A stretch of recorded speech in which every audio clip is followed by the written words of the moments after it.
ನಮಸ್ಕಾರ ವೀಕ್ಷಕರೇ, ಸವಾಲ್ ಟಿವಿಗೆ ಸ್ವಾಗತ. ನಾನು ಅನುಪಮ. ಇಂದಿನ ನಮ್ಮ ಆರೋಗ್ಯ ಸಲಹೆ ಕಾರ್ಯಕ್ರಮಕ್ಕೆ ನಿಮಗೆಲ್ಲರಿಗೂ ಸ್ವಾಗತ.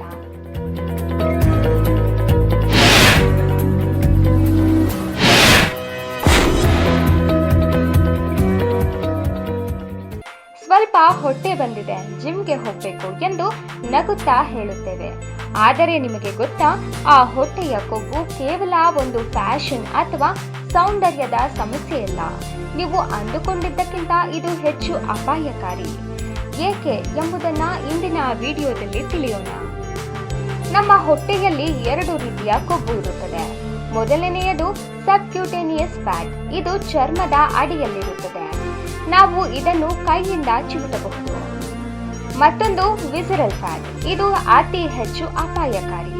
ಇದು ನಿಮ್ಮ ಹೊಟ್ಟೆಯ ಸ್ನಾಯುಗಳ ಆಳದಲ್ಲಿ ನಿಮ್ಮ ಲಿವರ್, ಕಿಡ್ನಿ ಮತ್ತು ಕರುಳಿನಂತಹ ಪ್ರಮುಖ ಅಂಗಗಳ ಸುತ್ತಲೂ ಸುತ್ತುವರಿದಿರುತ್ತದೆ.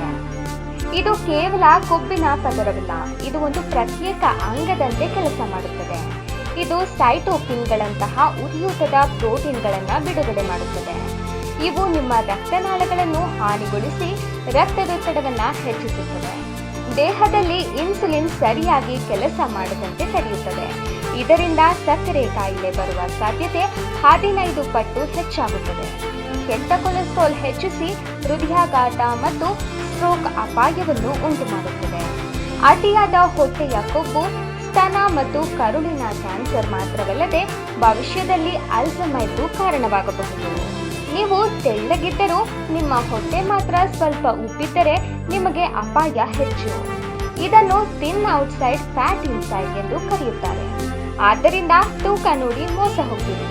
ನಿಮ್ಮ ಸೊಂಟದ ಅಳತೆ ಮುಖ್ಯ. ಆದರೆ ಭಯಪಡಬೇಡಿ, ವಿಸರಲ್ ಫ್ಯಾಟ್ ಬೇಗನೆ ಕರಗಬಲ್ಲದು. ಸಿಹಿ ಪಾನೀಯಗಳು ಮತ್ತು ಸಂಸ್ಕರಿಸಿದ ಆಹಾರವನ್ನು ಕಡಿಮೆ ಮಾಡಿ. ದಿನಕ್ಕೆ 30 ನಿಮಿಷಗಳ ವೇಗದ ನಡಿಗೆ ಅಥವಾ ಸೈಕ್ಲಿಂಗ್ ಮಾಡಿ.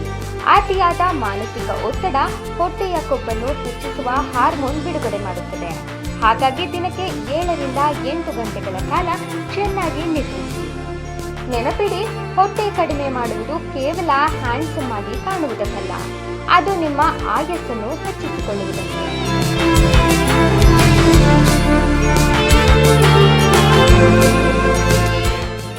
ಇದೇ ತರ ಹೆಚ್ಚಿನ ವಿಡಿಯೋಗಳಿಗಾಗಿ ಸವಾಲ್ ಟಿವಿಯನ್ನು ಸಬ್ಸ್ಕ್ರೈಬ್ ಮಾಡಿ, ಲೈಕ್ ಮಾಡಿ, ಶೇರ್ ಮಾಡಿ, ಹಾಗೆ ನಿಮ್ಮ ಅನಿಸಿಕೆಗಳನ್ನು ಕಮೆಂಟ್ ಬಾಕ್ಸ್ನಲ್ಲಿ ತಿಳಿಸಿ.